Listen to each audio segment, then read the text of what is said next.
Dear students, I am really very much happy to be present before you again to take another class.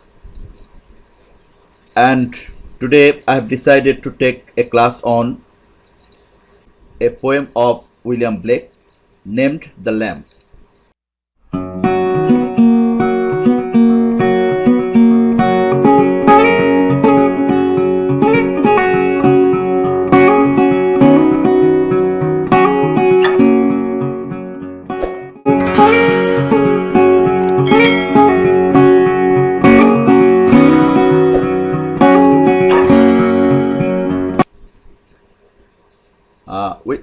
You all know William Blake is considered to be one of the leading English poets, and he was actually a neoclassical poet, and he is also believed to be one of the precursors of Romantic poetry. Another two precursors of Romantic poetry were Thomson and Thomas Gray, but William Blake is considered to be the most leading, English poet who had contributed a lot to initiate Romantic type of poetry. William Blake is also considered to be a social critic.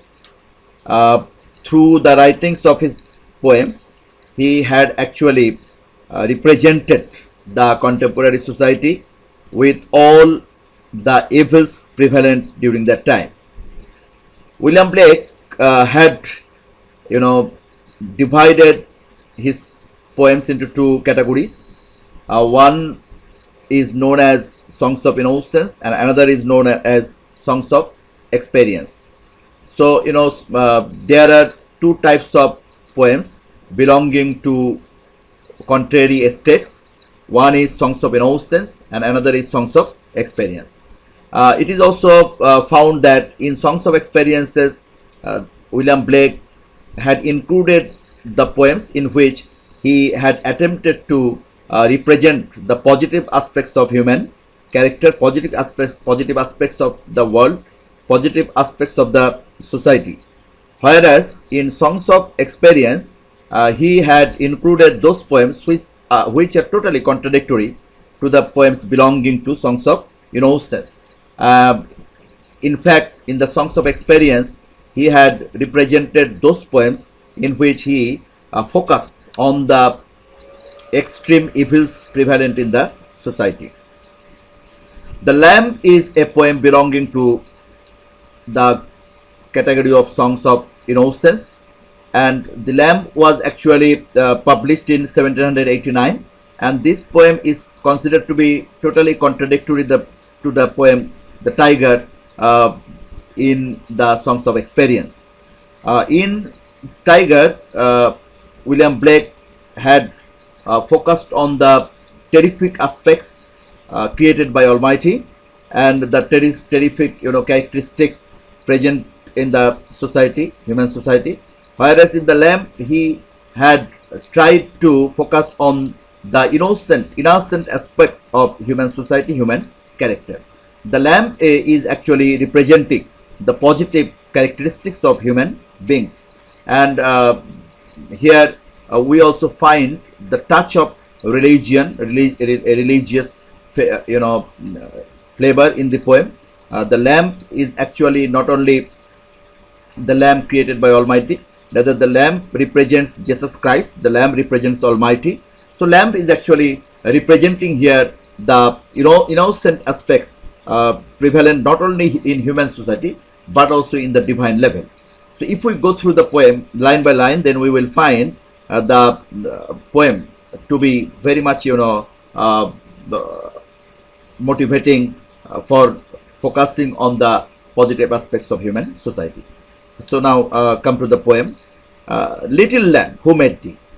In the very beginning, the poet is addressing the little lamb, and he is asking the question to the little lamb about the creator of the lamb.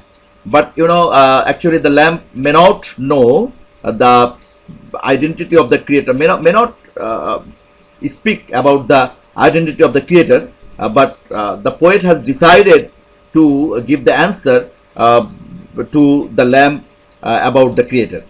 Dost thou know who made thee? And he again asked whether the lamb knows about the Creator, about his Creator. Gave the life and beat the feet. And that Creator had arranged, everything for the betterment, for the safety, for the security, for the living of the lamb. He had given the lamb life, as well as he had arranged food for the lamb by the stream and over the mead. And the lamb is also allowed to go, move to go beside the stream as well as beside the meadow. So the stream as well as the meadow are considered to be the moving place for the lamb, which is also arranged by Almighty. Gave the clothing of delight, and the lamb had been allowed to be given, the cloth of delight. The outward shape of the lamb is considered to be very much delightful, and therefore it is, considered to be the clothing of delight. Softest clothing, woolly, bright, and the cloth is considered to be very much soft, very much woolly, very much bright, very much lovable, very much attractive.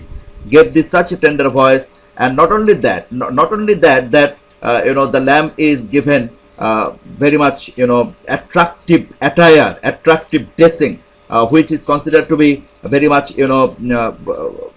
favorable to the human beings, to us. And along with that, the lamb had been given a very much tender voice, unlike the tiger. The tiger had a very much sharp voice, very much, hard voice, whereas the lamb had been given a tender voice, making all the bells rejoice. And the lamb had been given the tender voice, or is given the tender voice to make the valley joyous, valley jocular, delightful. Little lamb, who made thee? Dost thou know who made thee? These two lines had again been repeated to know about the Creator of the lamb. Actually, this is a rhetorical question. A rhetorical question is a type of question which is not necessary to be answered. The rhetorical question means the question, the answer of which is known to everyone. So this is a question which is known to everyone. Little lamb, who made thee? Dost thou know who made thee? It means that everyone knows about the Creator of the lamb. Still, the poet also knows, but the poet is asking the question, and this type of question is known as rhetorical question. Little lamb, I will tell thee. Little lamb, I will tell thee. And the poet has decided to tell about the Creator of the lamb. He is called by thy name, and for he calls himself a lamb. And he is, representing that the Jesus Christ is also known as the lamb. And not only Jesus Christ is known as the lamb, but actually, if we consider about the characteristic of the Creator, then we will also find that the Creator himself is very much, innocent, very much, positive, and therefore the lamb is not only compared to the Jesus Christ, or rather the lamb can be compared to Almighty himself. He is meek and he is mild, but here he is actually Jesus Christ. Jesus Christ is meek, Jesus Christ is mild, Jesus Christ is very much gentle in his attitude, in his characteristic, like the lamb. He became a little child, and Jesus Christ was also a little child. And here the lamb is considered to be like Jesus Christ, as Jesus Christ was a little child, and he was very much innocent, he was very much meek, he was very much mild. So these characteristics, the innocence, meekness, mildness, gentleness, are found to be present in the character of the lamb as well as in the character of Jesus Christ. We are called by thy name. The poet is considering himself to be called by the name of Jesus Christ. And in the last portion of the poem, the poet is also blessing the little lamb. Little lamb, God bless thee. Little lamb, God bless thee. Actually, the poet was also very much attracted with the outward shape, with the characteristic of the lamb, and therefore he is blessing the lamb with the blessing of Almighty. In this way, the poem is ended, with the blessing for the lamb, and that is also a very much positive atmosphere also in the end of the poem. In this way, the poet became very much successful in creating a very much happy atmosphere throughout the whole poem. And this poem is also religious in its nature, because the poem is considered to be divine in its characteristics. Thanks to all of you for your patient hearing.